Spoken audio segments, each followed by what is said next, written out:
Shalom and shalom, brothers and sisters. Welcome back to Trumpet's Call. I'm Maria. I pray that you are holding on to faith, amunah, and holding on to hope during these times. Thank you for joining me once again on the channel and for another session of our Torah Tidbit. In today's session of our Torah Tidbit, we're going to be doing a little word study. I had a question in the comment section regarding why we use the name Aluah and not Elohim or not God. I'm going to briefly address this question. Again, I have addressed it in a few of my videos, but I wanted to put out something that was relatively short so that I could lead people to it when they have this question. Because everybody wants to know, why do you say Aluah and not Elohim? It says it in the Sefer, it's supposed to be Elohim. So why don't you say Elohim? Well, we're going to talk about that today, okay? Thank you for being here.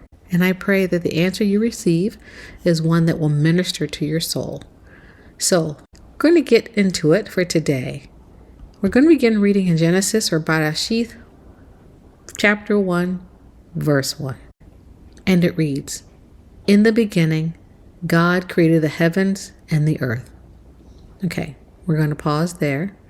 And then we're going to talk about this word, God. Okay, so let's look at this word God. The word God is what we grew up, many of us, calling our Heavenly Father and our Creator. I've called Him God pretty much my whole life. And it's been in the past few years that I've made the switch from God to first Elohim and then to Aluah. Before I made the switch from God to Elohim, I needed to know first that God wasn't His name.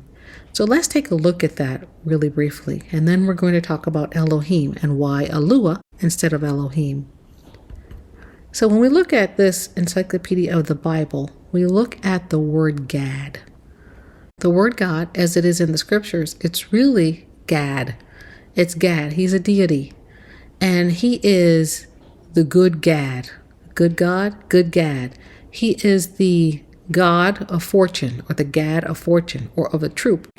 In Isaiah 65:11, we read the Father say, "But ye are they that forsake Yahuah, that forget my holy mountain, that prepare a table for that troop."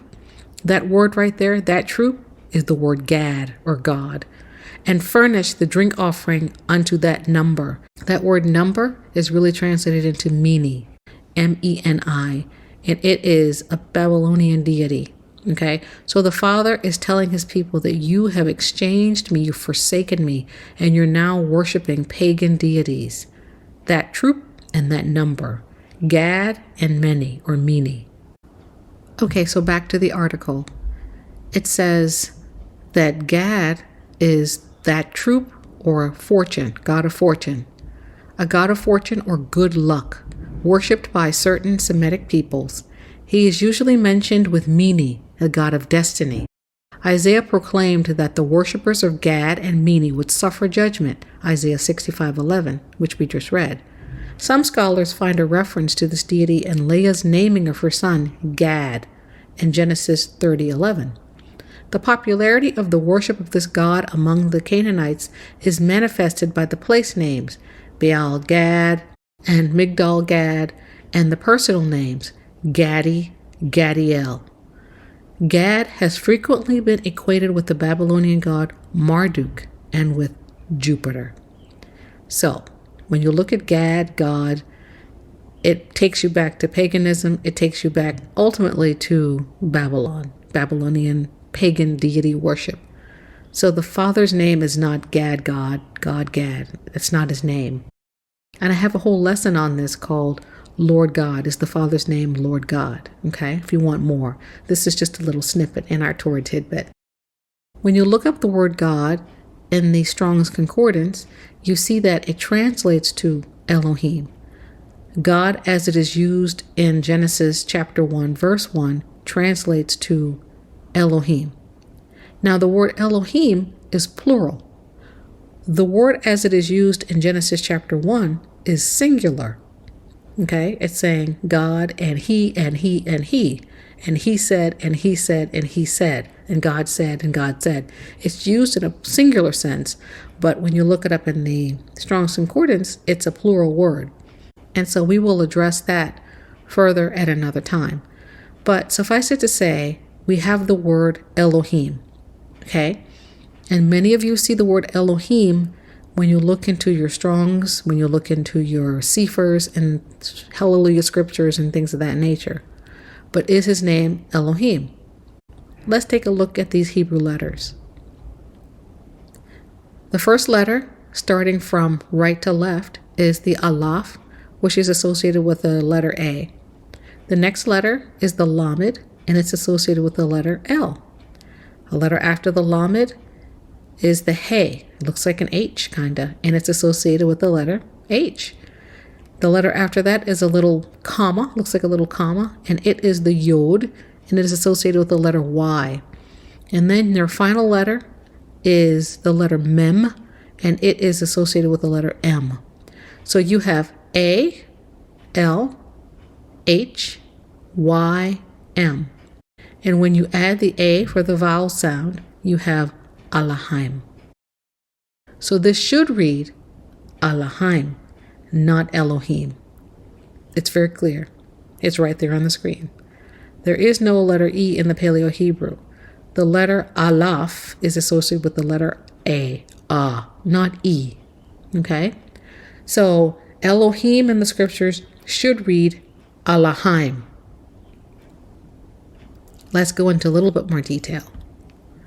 When you look at this word, Elohim, and you look at the root word for this word, or the singular form of this word, because Elohim is plural, according to Strong's Concordance, the singular form of the word Elohim is Eloah, okay?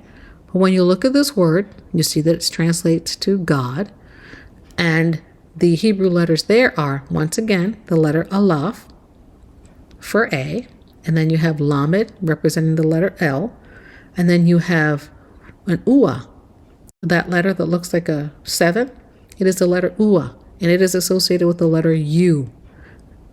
And the letter after that is the letter H, Hey. There you have it. Alua. A-L-U-H. And there you have it. Alua. Not Elohim, Alua. So the singular form of quote-unquote God is Alua. The plural form is Elohim. Okay? And there is yet a more simplified version of the word Eloah or Alua, and that is the word El. Many of you have heard of the word El, as many people use this word to associate with the Father, with Heavenly Father. You see even the name Israel and Mikael, and you see El at the end of all of these names in the scriptures. But is that really El, or is it something else? Let's take a look. When you look at this word, El, and you look at it in the Hebrew, once again, you see the Aleph, which is associated with the letter A. And then you see a Lamed, which is associated with the letter L. So this word should read Al, not El. So the Father is Al, not El. He is Alua, not Eloah. There is also no O in the Paleo Hebrew. So where did El come from? Where did we get El? Well, apparently our ancestors, unfortunately, engaged in much pagan worship and pagan idolatry. And one of the quote-unquote gods that they worshipped was the god Baal. And Baal is associated with the pagan deity El. He is called the king of the gods. And he is known as the supreme deity of the Canaanites. And you know, our ancestors lived amongst the Canaanites and unfortunately worshipped their deities. And so that is how that was incorporated into our language and into our, unfortunately, worship. But the Father's name is not El, it's Al, or at least that's his designation. And it means might, power, strength. So when you say that someone is your God, you're essentially saying someone is your your might, your power, your strength, the one that you look to, the one that you worship, the one that you bow down to, the one that you prefer, the one who you believe created you, and all of these things. And so some people say that Baal is their God, okay, or is their El or their Al. We say Heavenly Father Yahuah is our Al. He is our might, our power, our strength, the one we look to, the one we turn to, the one whom we believe created us, okay? Yahuah is our Al. Yahuah is our Aluah, okay? So I just wanted to go over that briefly with you to explain to you how we arrive at Aluah and not Elohim.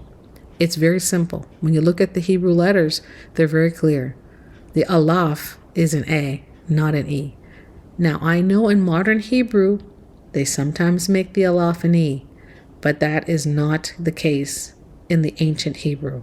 The A or the Aleph is an A. It's not an E. So there are many differences between the Paleo-Hebrew and the modern Hebrew. And as we study further, as we go along, just doing lessons together, we'll find many of those differences, and we'll find that there is much that has crept into the Hebrew language that is essentially German or Eastern European in nature. So that's the end of that part of this lesson. And so we're going to briefly mention our Daniel fast before we end for the day. We have our Daniel fast coming up. It's coming up next week. Our 21-day or 3-week-long Daniel fast, which is coming up. I know 3 weeks sounds like a long time, but I think it'll go quickly. I think we're going to spend so much time in the Father's presence that it's going to go by quickly. And I pray that we'll enjoy that time that we have with Him. So it begins, just to remind you, on April 23rd at dawn. Wherever you are in the world, it begins at dawn. And it ends 3 weeks later at dawn. Wherever you are in the world, that's when the fast ends. And so that would be May 14th at dawn, wherever it is in the world where you are. I'm going to take this time and really just spend some time with the Father. And so I won't be doing messages during this 3-week Daniel fast. If He gives me something specific to share, I will share it. But for the most part, you're not going to see much of me for 3 weeks. So what that means is you'll either just spend some time with the Father, and on Shabbats, perhaps you can watch another ministry. Or if you're interested, I have over 400 videos on the channel. Perhaps you could watch some of the older things. Perhaps you could watch something over again, because I'm sure that the things that the Father shares with us, there's so much in it that you're not going to get everything the first time. And so I just pray that as we set this time aside to seek the Father's face, that you will really get into some serious introspection, that you'll really begin to search your heart before the Father, that you really begin to ask yourself, am I ready? Am I prepared to meet the bridegroom? Am I ready? Am I holding bitterness in my heart? Am I holding unforgiveness? Am I angry? Am I vengeful? Am I spiteful? Do I seek the harm of others in any way? Do I wish them harm? Do I turn the other cheek? Do I forgive my brother when they hurt me, when they disappoint me? Or do I wish ill on them? Am I forgiving? Am I loving? Am I kind? And so these are just some of the things that we need to take before the Father and allow Him to minister to us and speak to us regarding these things. Because now is the time that we are to be making our garments white, making them spotless and wrinkle-free as we prepare to be gathered home. So I just pray that you'll take the time that you need to fast along with us. And even if you decide not to do the fast, you could at least pray. You could at least come together with us and spend time praying and seeking the Father's face. And once again, if you need to modify this fast at all, if you need to add in fish or meat, once a week or a couple times a week, however you need to modify it for your own health condition, do that. And if you feel at all ill at all in any way while you're on the Daniel fast, stop the fast, okay? And then seek the Father as to what you should do. But you should feel good on the fast. But if you don't, stop. Just go ahead and stop and do what's best for your body. Okay? So this does not qualify as medical advice. I am not a medical professional, but I'm giving you some common sense advice. If something hurts you, don't do it, okay? If it hurts your flesh, then I understand if you're craving sweets or things like that. That's to be expected. But if you're physically feeling hurt or that it's not good for you, don't do it. But you can take the time and just seek the Father's face and pray with us as we pray to be gathered and as we pray to be prepared to go home. We want to go home so badly. So let us take this time and be serious before the Father. So you won't see much of me over the next 3 weeks. So as of this video, you won't hear from me unless the Father gives me something until after the 3-week period is up. And that'll be on May 14th. So like I said, you can check out some old videos or just hang with some other people on their channel, or maybe you'll take a fast from social media. I pray that when we return, the Father will give us wonderful revelations about His scriptures and about His plans and purposes for us. So I pray that you are baruched as we embark on this 21-day Daniel fast. If you have any questions, brothers and sisters, drop them in the comment section and I will address them as I'm able to do so. Thank you for joining me today on the channel, and I pray that the Most High would baruch and keep you, brothers and sisters. I pray that He would make His face to shine upon you and be gracious unto you, and that He would lift up His countenance upon you and grant you shalom, shalom, peace in every area of your life. And I pray that as we embark on this fast, the Father would be with us, and that He might cleanse us and make us white and spotless. The goal is to be right before the Father and to be prepared to be gathered home. Oh, how we look forward to going home. Hallelujah. Yahuah. Shalom and shalom, brothers and sisters.